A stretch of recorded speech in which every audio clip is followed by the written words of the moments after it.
long ball. It's going to go for a touchdown. The game's over. Webster Slaughter. Beckham will go for the score.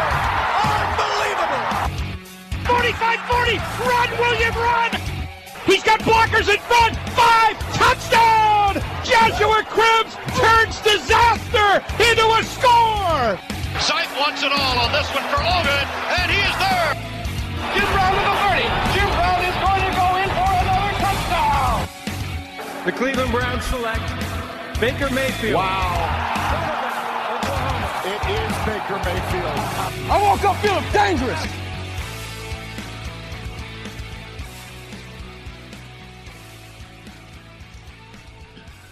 Hello, Cleveland. Welcome to another episode of 1085 Gridiron. I am your host, Anthony Joki. It's been a very, very busy day on Browns Twitter. A very eventful day. A lot of rumors swirling around.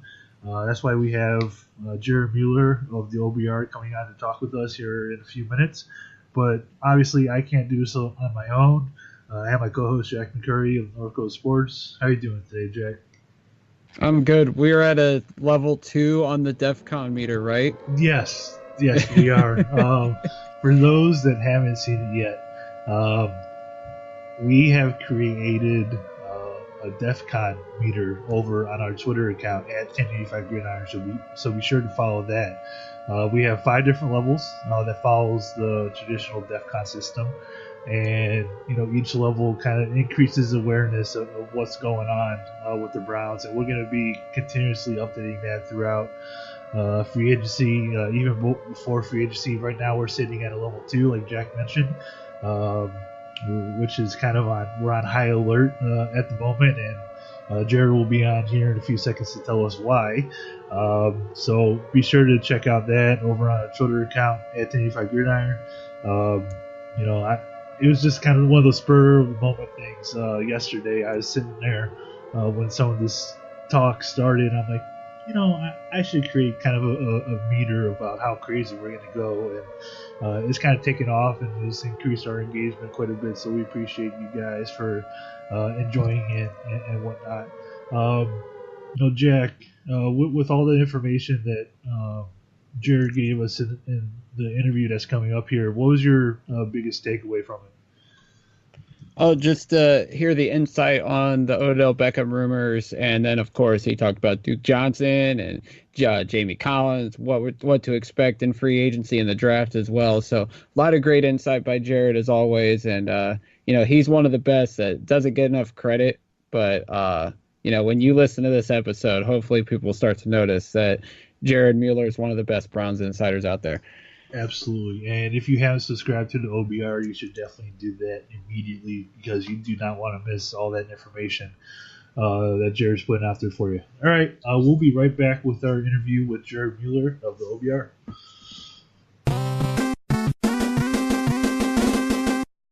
Joining us now on the 1085 Gridiron podcast is Jared Mueller of the Orange and Brown Report. Jared, how's it going, man? Good, man. Just enjoying this crazy day of Twitter. What would we do without social media to keep us busy? Would we actually, be productive in life? I think we would be. I mean, social media has been a crazy thing for the last decade or so. And, it seems like Brown's Twitter is one of those things like when we're old men, we're going to look back and be like, what the hell were we doing with our lives at that point? Yeah, but you know how many friends, even if we've never met each other, we're going to have? Right. Me and Anthony have never met. I think that's one thing a lot of people don't know. We've never met face to face. We hope to do that at some point in the future, but I've met some good people on Twitter, and there's some people I don't want to meet or wish I had never met. But, social media is just a crazy thing. And like I said, the Browns, it just makes it more fun. And if it continues and we win, it's even going to be funner. Yep, absolutely. Well, have you come on at the perfect time. We are sitting here 1 week away from NFL free agency, and the big topic, of course, on social media has become apparent and public, the Odell Beckham trade rumors.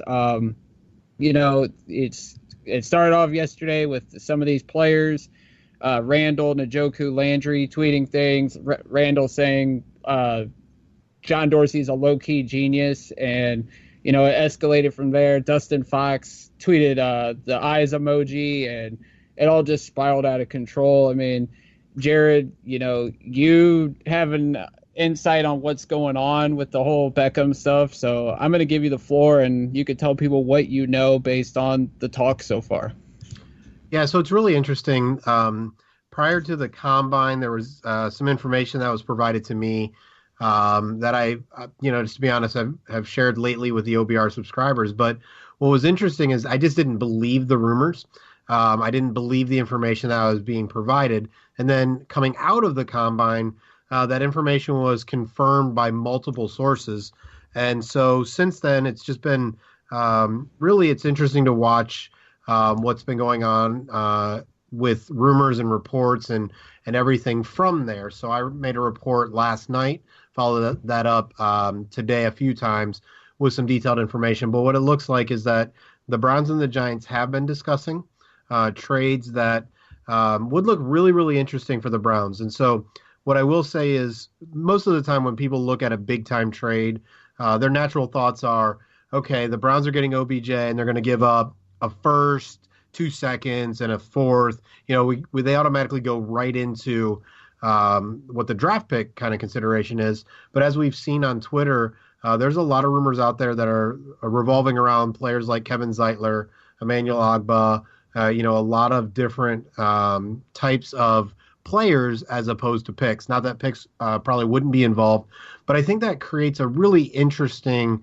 phenomenon for the Browns where maybe they're treadmilling talent, replacing one talent with another, like Kevin Zeitler getting replaced by Austin Corbett, or getting rid of Emmanuel Ogbah and signing Justin Houston, or trading for Dee Ford, or any number of edge kind of players, while also keeping that first-round pick. And so it could be interesting to see how John Dorsey values players that he didn't sign and he didn't draft.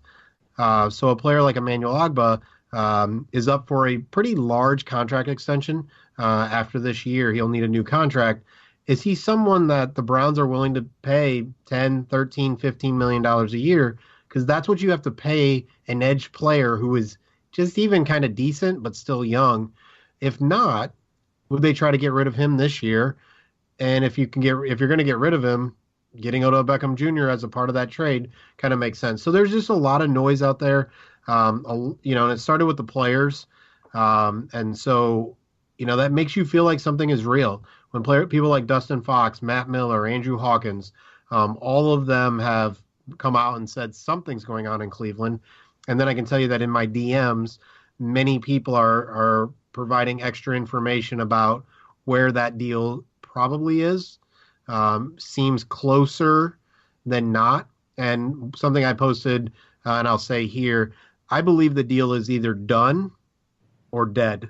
I don't think there's a middle ground based on all of the information that's out at this point in time, specifically when you start with the players. So I think we're either going to see this deal put together and everybody believes it's done sometime tomorrow morning, or sometime tomorrow afternoon we'll find out that deal is dead and that the Browns and Giants aren't talking. But I think that's where we're at with this kind of whole process after Dorsey and Gettleman got to talk this week at the Combine.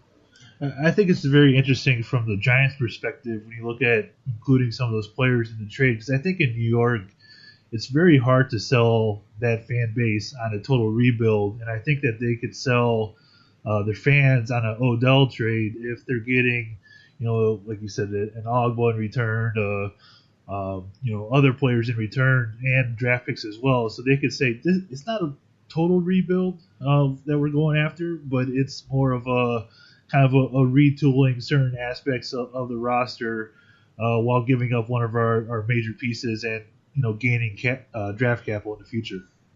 Absolutely, and I think it's actually something Bob Evans, our editor on the OBR, him and I were just talking, and if you look at it, no matter what the Browns give up, if they get Zeitler and Ogbah and another player and a nice pick, whatever that is, or nice picks, and then deal that Browns pick or maybe the Giants' second-round pick because they got something from the Browns that's good for Josh Rosen. And then they use the number 6 pick on DK Metcalf. So all of a sudden, you basically have turned Odell Beckham Jr. and maybe, basically Odell Beckham Jr. into Agba, Zeitler, Josh Rosen, and maybe another pick or player. And that allows you then to draft DK Metcalf. And all of a sudden, you're looking at Rosen, Barkley, Metcalf, and a good offensive lineman, and at least an added defender or two and another pick. And all of a sudden, the Giants' future seems to have a higher ceiling. Whether they like Rosen or not is a different discussion.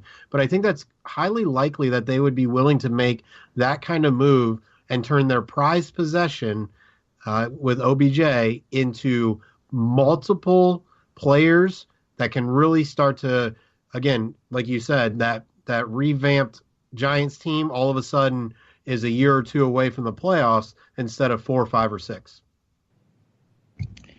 Jared, when you look at it from the Browns side of things, how aggressive is John Dorsey being when you hear he's going after a player like Odell Beckham, when, granted, the Browns don't essentially need him, although, I mean, I would say they need to upgrade at receiver just a little bit, but the fact that he's going after such a highly touted player like Odell Beckham. John Dorsey is going to push his chips to the middle of the table this year and next year. And as anybody else has said, the reality is the NFL is probably looking at not having football after the next 2 seasons for at least probably a year, or probably around a year. So John Dorsey has a 2-year window to try to win a championship. While that's not a mindset a lot of fans can even comprehend or media can comprehend, that is a mindset that John Dorsey is working off of. Because if you kind of work off that 2-year plan, blow everything, you still have Baker Mayfield for another, hopefully 8 to 10 to 12, 15 years or whatever after that time. And so what I understand from John Dorsey is no stone left unturned. The example I'm currently kind of using as a reference point is, remember that Phil Savage draft where he traded for Corey Williams and Shawn Rogers and already had traded a number 1 pick for Brady Quinn? Yeah, Bo Bell was one of the greatest top draft choices of any franchise ever there in the 4th round. And I think John Dorsey is going to put that kind of aggressiveness out there this year to do a lot of different moves. I think he's going to try to trade away draft picks for players that kind of have a high upside. I think he's going to be tempted by what happened with Greg Robinson and Brashard Perryman, because, look, we took these busts and we made them great. So, you kind of like when you gamble, you kind of get excited when things work. All of a sudden, you want to do it over and over again because you think it's going to work. So I think you're just going to see a lot from John Dorsey where moves are made. I mean, we know it last year, I don't know, what was it, 12 moves within like 48 hours. I think you're going to see a lot of moves, and I think you're going to see them quickly. I think that's how you do those moves last year. Are you talking in sense of free agency, or are you talking in sense of trades, or a mixture? Do you think he's going to be very aggressive on all fronts at this point? Yeah, I absolutely think he'll be aggressive on all fronts. I don't see him sitting back in any way, shape, or form. I know his calendar was booked at the Combine to make sure he had a lot of conversations about a lot of players. But you're not all of those moves are going to be big. You might only see 1 or 2 kind of big moves. But one of the things that John Dorsey believes for this year, and no one's going to really see it as a big deal, is that special teams is going to be important. And so that second wave of linebackers is as important as that first wave of linebackers. And that defensive backfield, those guys who can run really fast and make tackles, they can be really important on special teams. So I think you're going to see Dorsey trading away picks, signing players. But again, not all of them have to be huge to have a huge impact. And so, again, one of the things we're always kind of pounding is it's all about game. It's not always about name. And we found that with Terrence Mitchell last year. I think I probably said I thought he should be cut as soon as he got signed to that contract. And John Dorsey proved me wrong, which is not surprising because I had no idea really who Terrence Mitchell was at that point in time. So just the reality of knowing the game, and John Dorsey knows it. So you're going to see a lot of moves, I think, both trades, free agency, and everything else. If you had to make an educated guess, and really that's all we're doing, this far out from the draft and whatnot, would you say that they'll make over or under 5 selections in the draft? Do you think 5 of those draft picks will be gone by the time we get to the draft? Because you mentioned kind of wheeling and dealing, and I think with different trades and whatnot, some of those selections will go away. So do you think by the time we get to the draft that we'll have half of the picks that we have now? I think that's probably about the right number. So if we assume an Odell Beckham trade pops off, so that's probably 2 picks, depending if they're this year or next year. There's probably at least 2 other trades that happen that have some interest with decent picks. So yeah, I'd say you're probably looking at 5 or 6 picks at this point in time. I don't think he's going to go backwards, so trading a 5th this year for a 4th next year. But I think probably 5 or 6 is about right. And since we're on and we want to at least continue with this whole Twitter thing, LeBron James just tweeted this nice thing that says, "Can't even front. This is going to be unreal!" ! Wow, man. And we have no idea what it's about, but let's just pretend like he heard about the Odell Beckham trade. So let's just go with that one right now and say LeBron James is reporting Odell Beckham's going to be traded. It's funny because, you were talking a little bit ago. I DM'd that to Jack. I'm like, hey, Jack, look at this. Jack had a nice response for that one, though. Yeah, I know half of Cleveland hates LeBron, but tonight he's likely going to pass MJ on the scoring list. So I think that's what he's talking about. But Jared could be right. He might have heard about the Beckham trade. He is friends with Beckham, so that could be, he has some insight on it. So that would be very interesting to see if LeBron broke the story. You mean LeBron scoring more than Michael Jordan's a big deal? What?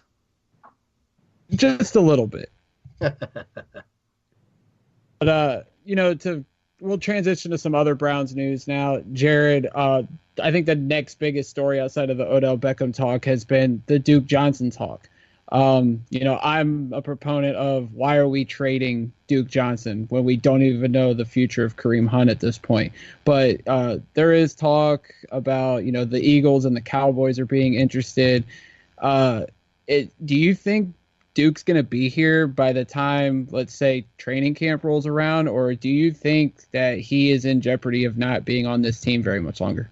I think it's just, if we're being really honest, there's a lot of smoke there that doesn't make sense to all of us who watch the game, but it somehow makes sense to the Browns. And so, Mike Pettine's offense didn't do a great job of getting Duke involved. Hugh Jackson is Hugh Jackson. But then we look at Freddie Kitchens, and Freddie Kitchens really struggled getting Duke involved as well. So while all of us really think that Duke Johnson could be more, should do more, should get the ball more, there have been 3 different regimes, quote unquote, who really struggled to get him involved. And so while we enjoy Duke and while we all see kind of an upside for him, the Browns just haven't been able to use him in a way that fulfills what all of us who, whether it's analysts, fans, doesn't matter, well, all of us think Duke Johnson can be great.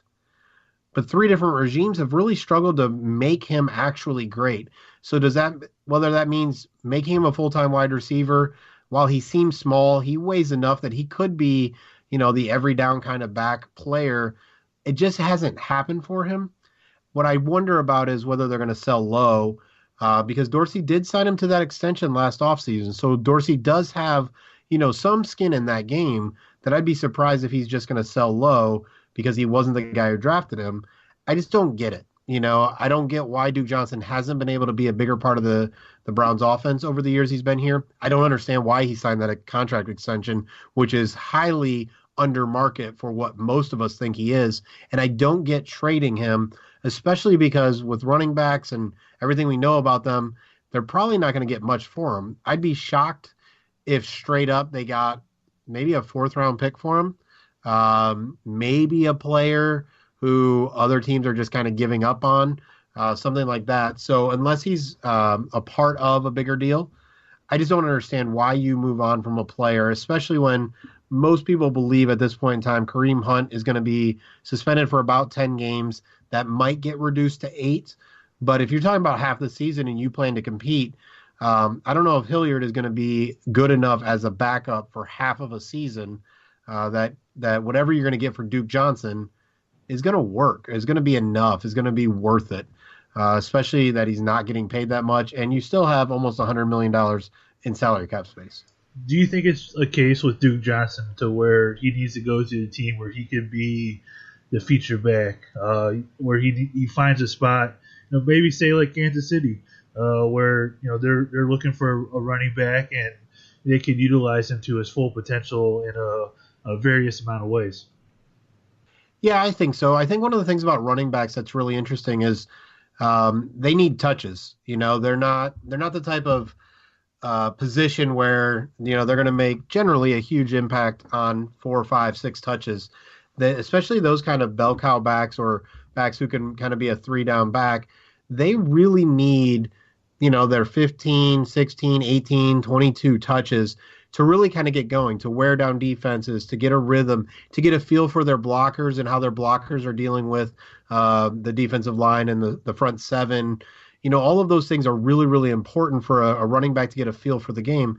Duke really has never gotten that opportunity to really feel his way through a game, to really grind down, to really set up things, right? So, if he gets 10 carries and most of the time he bounces this one outside or takes this one left or right, now he's set up a defender to expect certain things. I think running backs who don't get that opportunity often tend to struggle.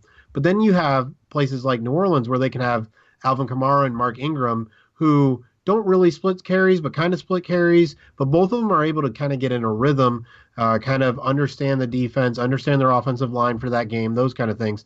I think Duke could really, really benefit for something like that. I just don't know, if he's going to be able to stay healthy. He gets dinged. He doesn't miss games. He gets dinged up in games pretty often. But I think Kansas City, Philadelphia would be really good places for him. I don't know about Dallas, only because of the way they use Zeke and kind of are running him into the ground. I don't know if that's a great fit for him. You mentioned Kansas City, and obviously they're shopping a couple of their linebackers that Dorsey is familiar with, Justin Houston and Dee Ford. Could you see a scenario where the Browns package Duke and maybe one of these mid-round picks to Kansas City for perhaps Justin Houston? I think Dee Ford would be a stretch at that point. Yeah, I think Dee Ford just doesn't fit for me, to be honest. One of the reasons we're hearing they want to move on from him is that they just don't see him as a hand-in-the-dirt defensive lineman with their transition to the 4-3.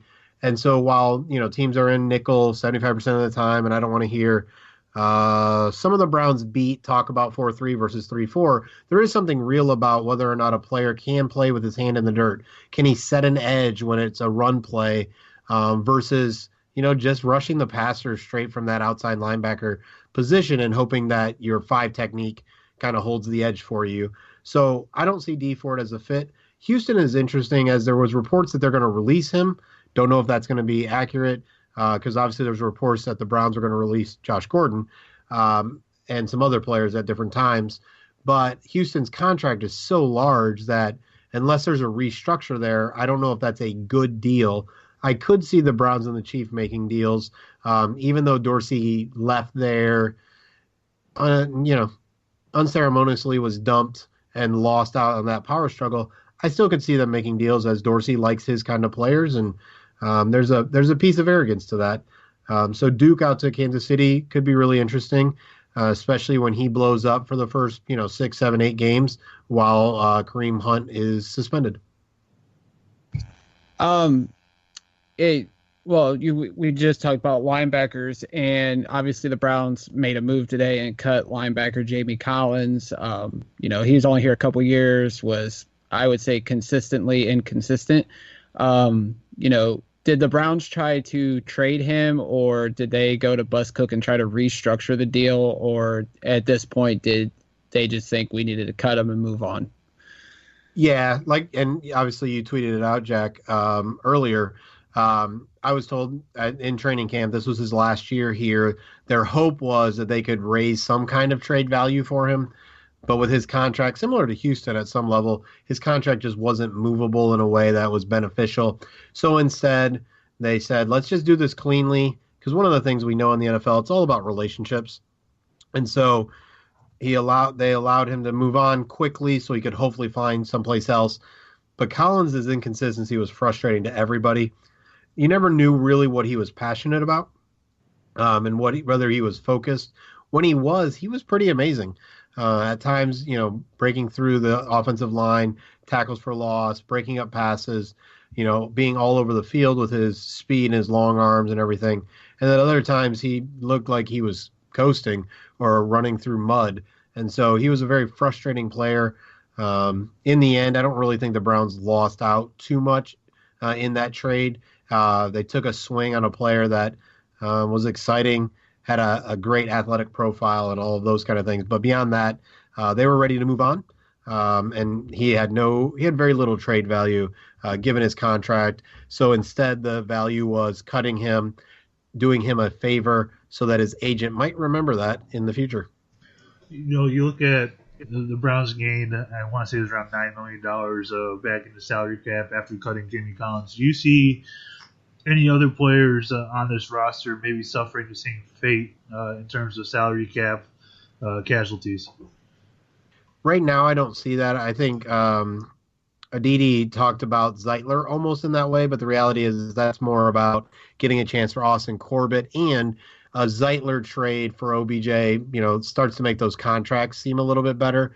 I won't pretend to be a cap expert and how each trade would affect each team's salary cap, but there's a piece of that would be beneficial. I would be shocked if Zeitler was still on the team, but again, not for any salary cap specific reasons, but more about getting Corbett in there and what they can get back for Zeitler. Again, whether it's a player, a pick so they can trade for a player, so they can trade up, those kind of things. I do think that Dorsey really likes Corbett and really wants to move forward with him on the offensive line. So moving Zeitler isn't going to be a salary cap move per se, but they will gain some salary cap most likely in something like that, unless it's for OBJ or somebody like that. In terms of free agency, what positions do you think the Browns are going to be most aggressive at in terms of potential free agent targets? Like, are they going to focus more on the defensive front seven, or do you see them going after a backup quarterback, for instance, maybe a running back if they move Duke Johnson? What positions do you think they're going to target the most? Jack, I think really we're really talking about basically the entire defense. Dorsey realized that defense really didn't give them the opportunity to win last year, no matter what Greg Williams did. And some of that's hard. Is it Greg Williams' system? Is it the players? Is it a combination of both? So I think everything I've heard is that he has a lot of plans to go after defensive players, which kind of makes sense, especially if they make that big splash OBJ type trade on the offensive side of the ball.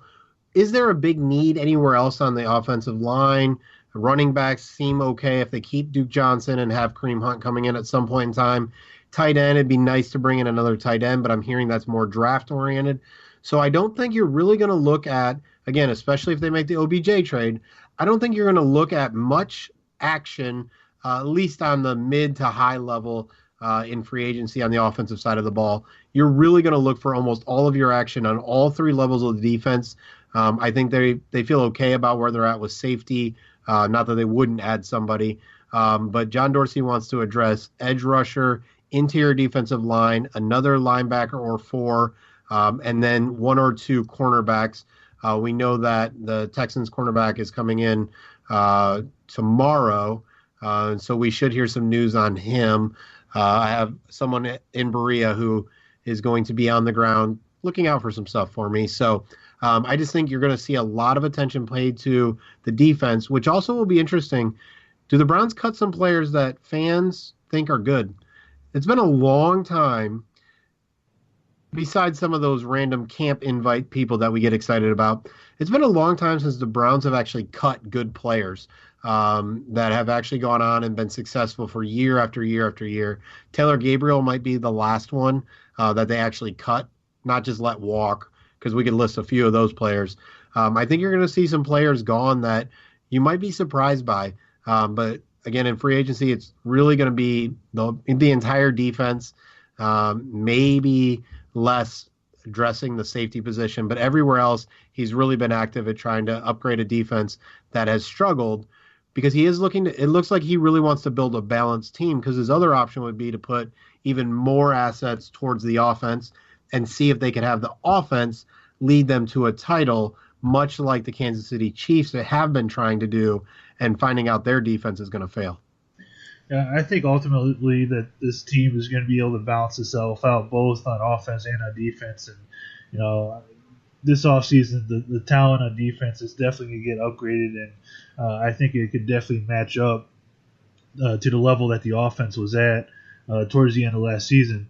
You were at the Combine this past weekend, and it's always an interesting time over at the Combine. What was your biggest takeaway from being down there in Indianapolis?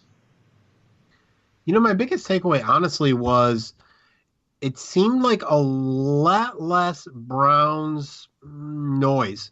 I think what John Dorsey has really done a good job of is he actually has a lot of the people in the Browns organization scared to talk.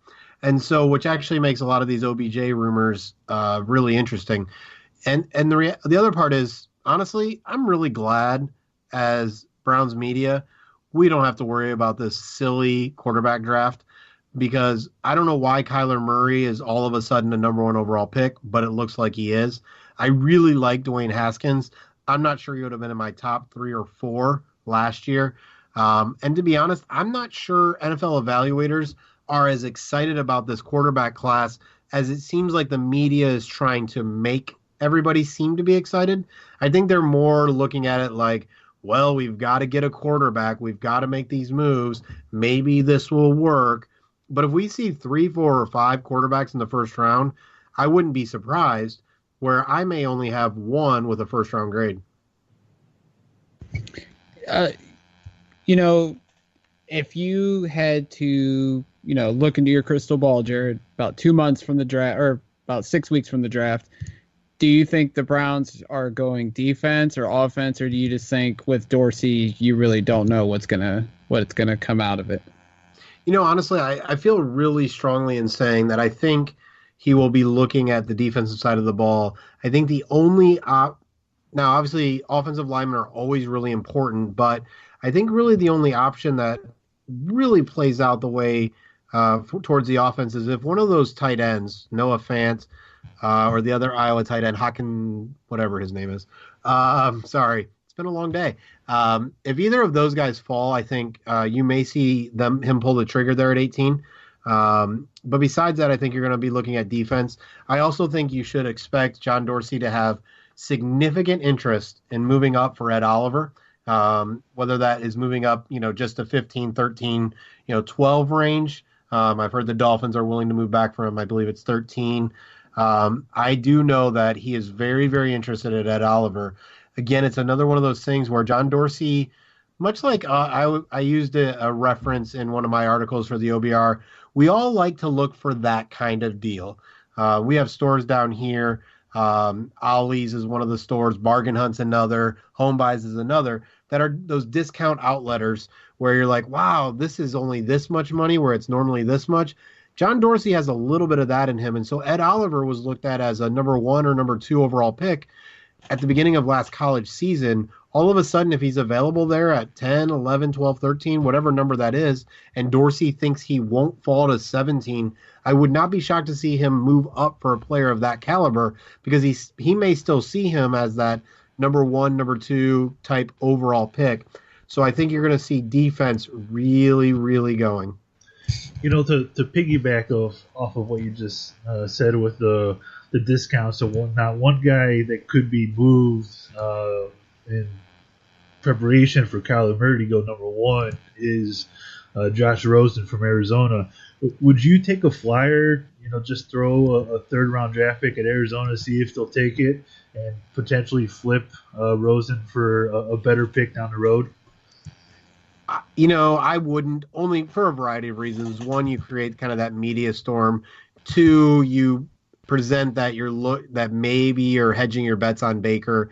And honestly, 3, because we are looking at that 2-year window, that's a little too long term. That's a very Sashi Brown rebuild, restart kind of thing. So, my biggest concern, to be very blunt, is that the Pittsburgh Steelers make that move. Because when I look at last year's draft, Josh Rosen, Lamar Jackson, Baker Mayfield, I was really hoping the Browns got one of those guys. I would not be happy if 2 of those 3 were in the division and the Ravens and the Steelers answered their long-term quarterback needs with 2 of my favorite guys from last year's draft. But that is something that's been percolating in the back of my head because of some conversations. I don't think they'll do it because it questions Big Ben's leadership. I think Rosen ends up in someplace like New York or Washington. But that's kind of one of those fun moves that I think Sashi Brown would absolutely have made in year 1, maybe even year 2. I think New England would definitely be a good possibility as well. Yeah, that's a good one as well. Yep. Last question for me, Jared. Everybody's caught up in the draft and trades and free agency, but how is Dorsey prioritizing signing Joe Schobert and Demarius Randall to long-term extensions this offseason? It's actually been really interesting. I've not heard a peep about Joe Schobert. Not saying there's nothing going on there, but I've actually heard almost nothing about his contract extension. What I've heard about Demarius Randall and Rashard Higgins is those deals seem ready to get done, whether it's the Browns, need to come off of a couple, more million, or the player's agent needs to come down a little bit.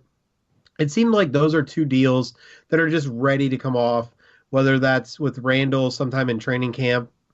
Higgins, I just expect to get done. Obviously, I don't think Brashard Perryman gets done. But it's interesting that you bring up Schobert. I hadn't even thought about his contract situation, only because I've had no conversations. No one's brought it up. There's just been none of that conversation that really gives me any idea that those conversations are going on. Again, it could just be my people, but that's a really interesting question. Does Dorsey even value that position? Does Dorsey value what Schobert does? We know fans tend to struggle to value Joe Show, but Randall, I think, is really going to be the Jarvis Landry of the defense, where he may not be Myles Garrett kind of stud or Larry Ogunjobi kind of guy or Denzel Ward even, but he's really going to be that vocal leader, that guy that recruits, the guy that's passionate about Cleveland. He loves being in Cleveland. He loves that the Browns moved him back to free safety, and he loves everything about the organization so far. My last question is, the guys over at Dogs by Nature were looking for questions for their podcast, and I asked them, would you rather sign the one big name free agent, on the defensive line or linebacker or wherever else, or would you rather sign maybe 2 rotational guys instead of signing that one big name guy? What would you do if you were John Dorsey? For me, it really would be about the big name. I like depth, but I think where the Browns currently are at, you can get kind of just another guy in some of those positions if you have, if you add an interior pass rusher, whether that's Ed Oliver or somebody, whatever that player is, and Ndamukong Suh is an interior defensive lineman. Let's pretend Grady Jarrett, they are willing to trade him for something reasonable, even though they franchise tagged him. If I can get that big guy, I think the impact that it has on the rest of the team really kind of raises the stakes for everybody else.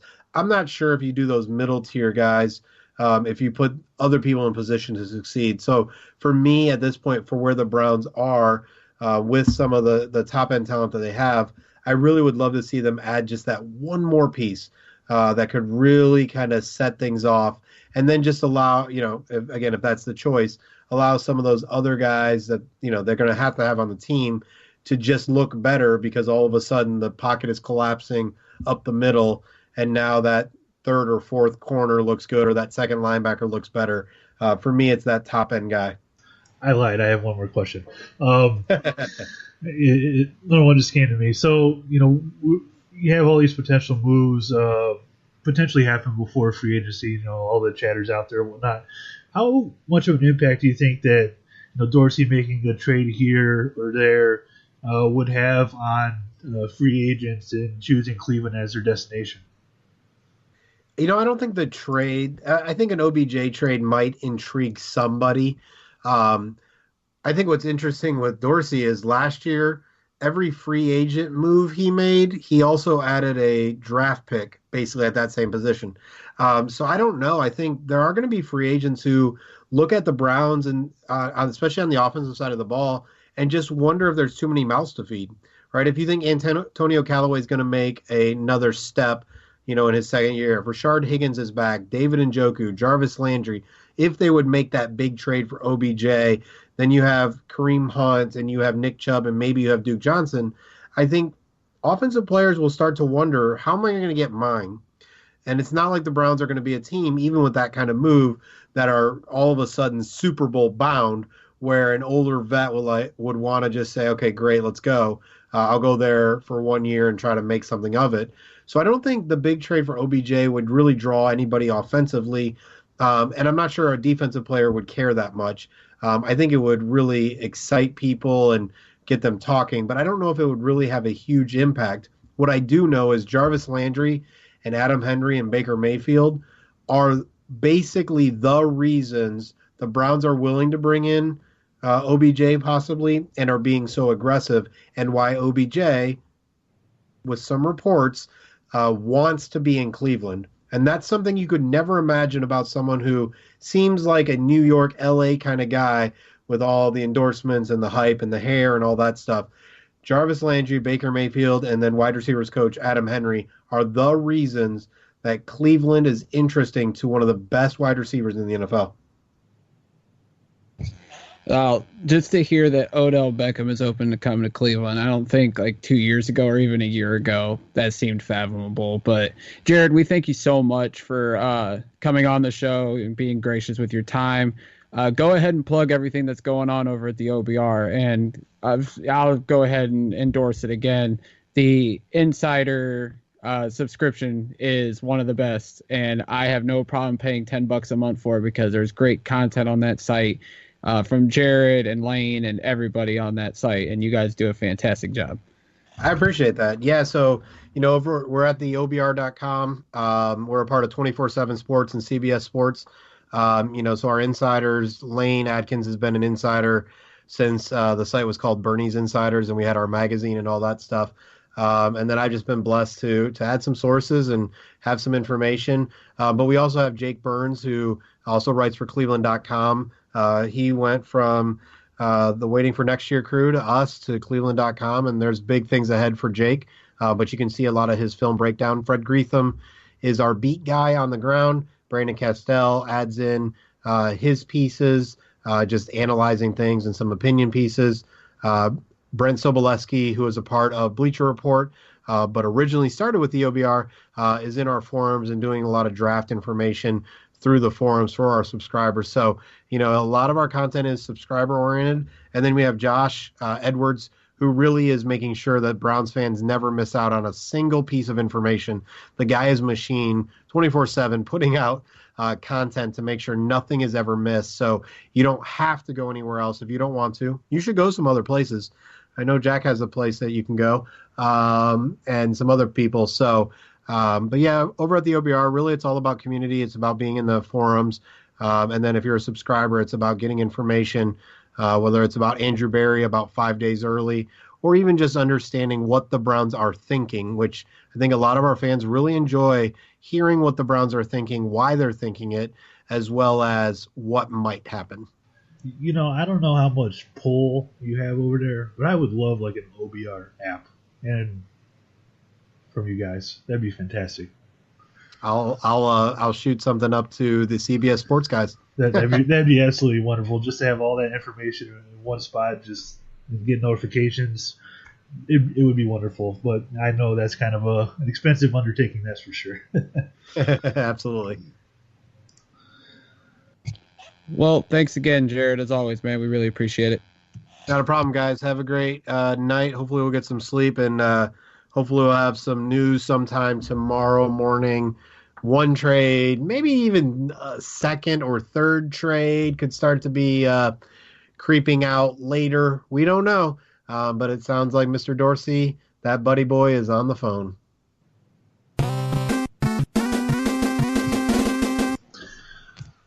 Wow, that was definitely a lot of information to process, to go through with Jared. We absolutely appreciate his time, and most importantly, we appreciate the information that he gave us. They have a paid subscription over at the OBR. Jared's gracious enough to come on with us and discuss some of those things that they post over there. We absolutely appreciate it. Jack, if you had to give a percentage on this OBJ thing, I know we're sitting at a DEFCON 2 right now on our meter. If you had to give a percentage of it happening, what percentage would you put it at? I mean, I would honestly put it at 50-50. He said that he thinks it's very close, and he said, by Thursday we should know if we got a deal or the deal's dead. So I would honestly put it at 50-50, but just to see what Twitter's like, just to see what everybody's talking about Odell Beckham potentially joining the Browns. I mean, it has me giddy and thinking about what the offense could potentially be like in 2019. So, I mean, whether it happens or not, these are fun times on social media and be able to talk about this stuff on the podcast.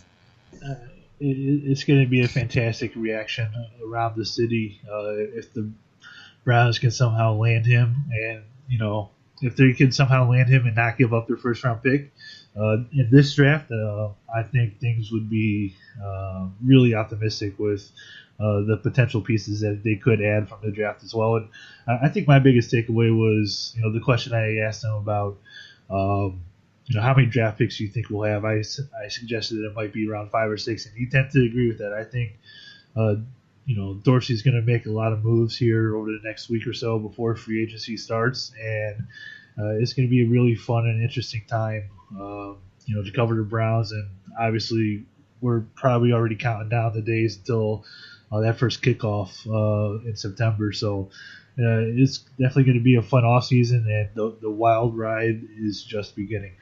All right, Jack, before we get on out here, you want to go ahead and plug everything you got going on at the North Coast Sports?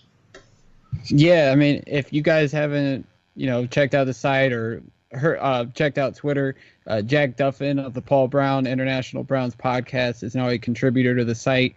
He's already laid out a couple articles, one about, Kareem Hunt potentially being here for up to 3 years at the least. He also had an episode recently where he talked about how Jarvis Landry made Baker Mayfield worse when he was on the field. That was a very interesting one. Got a lot of heat for that one. And he's got another one coming up talking about the potential cap situation, having Baker and Miles on the roster. That'll be up, I think, Thursday or Friday. So definitely check that out. And all my content over at thenorthcoastsports.com. And as always, follow me on Twitter at JMcCurryCLE. As always, you can follow the podcast on Twitter at 1085 Gridiron. You can follow me on Twitter at Anthony Joki, Joki. You can find our podcast on any platform that you listen to podcasts on, including iTunes, Google Play, Spotify, and iHeartRadio.